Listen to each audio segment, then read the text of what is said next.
അപ്പോൾ എന്തായാലും നമുക്ക് രണ്ടാൾക്കും കുട്ടിയെ ഭയങ്കര ഇഷ്ടമാണ്. അപ്പോൾ എന്തായാലും ഒരു കുഞ്ഞിനെ നമുക്ക് നമ്മളെ ജീവിതത്തിലേക്ക് വേണമെന്നുണ്ട്.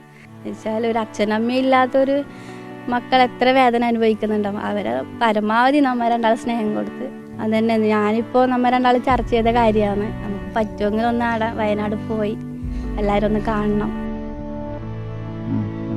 വയനാട് ദുരന്തത്തിൽ ഒറ്റപ്പെട്ടുപോയ കുട്ടികൾക്ക് മുലപ്പാൽ നൽകാൻ ചില അമ്മമാർ വന്ന് നമ്മൾ കണ്ടു.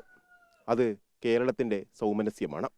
ഇപ്പോൾ അത്തരത്തിൽ കുട്ടികളുണ്ടെങ്കിൽ അവരെ ഏറ്റെടുക്കാൻ തയ്യാറായി കാസർകോട്ടെ ഒരു ദമ്പതിമാരും മുന്നോട്ട് വരികയാണ്. സനീഷും രമ്യയും. ഏതൊരവസരത്തിലാണ് നിങ്ങൾ കുട്ടികളെ ഏറ്റെടുക്കാൻ തയ്യാറാവുന്നത്? ഇപ്പോൾ വയനാട് ദുരന്തത്തിനെ കുറിച്ച് കേൾക്കുന്നുണ്ടല്ലോ, എപ്പോൾ ന്യൂസിലെല്ലാം കാണുന്നുണ്ട്. ഒരുപാട് ആൾക്കാർക്ക് ഒരുപാട് അപകടം പറ്റിയിട്ടുണ്ട്. അതിലിപ്പോൾ അച്ഛനും അമ്മയും നഷ്ടപ്പെട്ട കുട്ടികളുണ്ട്, പിന്നെ അങ്ങനെ അമ്മമാർ നഷ്ടപ്പെട്ടവരുണ്ട്. അപ്പോൾ അങ്ങനെ ഒരുപാട് ആൾക്കാരുണ്ടല്ലോ. അപ്പോൾ എന്തായാലും നമുക്ക് രണ്ടാൾക്കും കുട്ടിയെ ഭയങ്കര ഇഷ്ടമാണ്. അപ്പോൾ എന്തായാലും ഒരു കുഞ്ഞിനെ നമുക്ക് നമ്മളെ ജീവിതത്തിലേക്ക് വേണമെന്നുണ്ട്. അതുകൊണ്ട് നമ്മൾ രണ്ടാളും എടുത്തൊരു തീരുമാനമാണ്. പിന്നെ എൻ്റെ വീട്ടിലുള്ളവരും പറഞ്ഞ് നമുക്കെന്നാൽ ഒരു കുഞ്ഞിനെ അങ്ങനെ കിട്ടുന്നുണ്ടെങ്കിൽ അത് വലിയ കാര്യമല്ലേ. അതുകൊണ്ട് ഏതെങ്കിലും തരത്തിലുള്ള ശ്രമങ്ങൾ നടത്തിയോ? ആരുമായിട്ട് ബന്ധപ്പെടുകയോ ചെയ്തു? ഇല്ല, അങ്ങനെയൊന്നുമില്ല. അത് നമ്മൾ മാത്രം എടുത്തൊരു തീരുമാനമാണ്.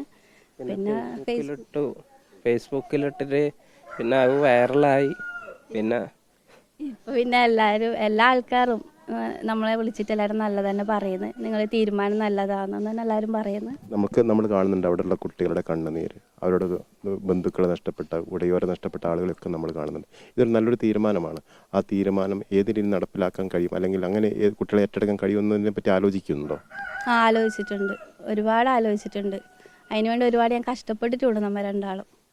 പക്ഷേ ഇങ്ങനെ ഒരു അവസരത്തിൽ നമുക്കൊരു കുഞ്ഞിനെ കിട്ടുന്നുണ്ട്, അത് വലിയ ഭാഗ്യമായിട്ട് നമ്മൾ രണ്ടാളും കാണും. ഒരു കുട്ടിയെ ലഭിക്കുക എന്നതിൽ ഉപരി ഇത്തരത്തിൽ ദുരന്തത്തിൽപ്പെട്ട ആളുകളെ സഹായിക്കുക എന്നുള്ള ഒരു മനസ്സുകൂടിയാണോ ഇതിന് പിന്നിൽ? അതങ്ങനെയും കാണാം. എന്നുവെച്ചാൽ ഒരു അച്ഛനമ്മയും ഇല്ലാത്തൊരു മക്കൾ എത്ര വേദന അനുഭവിക്കുന്നുണ്ടാവും. അവരെ പരമാവധി നമ്മൾ രണ്ടാളും സ്നേഹം കൊടുത്ത് വളർത്തും. കിട്ടിയാൽ നമുക്ക് കിട്ടുന്നുണ്ടെങ്കിൽ എന്തായാലും നമുക്ക് കിട്ടുന്നില്ല ഒരു ഉറപ്പോടി കഴിഞ്ഞതൊന്നുമല്ല. പക്ഷെ നമുക്ക് രണ്ടാൾക്കും ഒരു ആഗ്രഹം, അങ്ങനെ ഒരു കുഞ്ഞുണ്ടെങ്കിൽ നമ്മൾ രണ്ടാളും പൊന്നുപോലെ നോക്കും. അതിനെ എത്ര കുട്ടികളെ സ്വീകരിക്കാൻ തയ്യാറാവും? ഒന്നായാലും രണ്ടായാലും സ്വീകരിക്കും. വീട്ടുകാർക്കൊന്നും എതിർപ്പുണ്ടാവില്ല? ഇല്ല, ആർക്കും എതിർപ്പില്ല.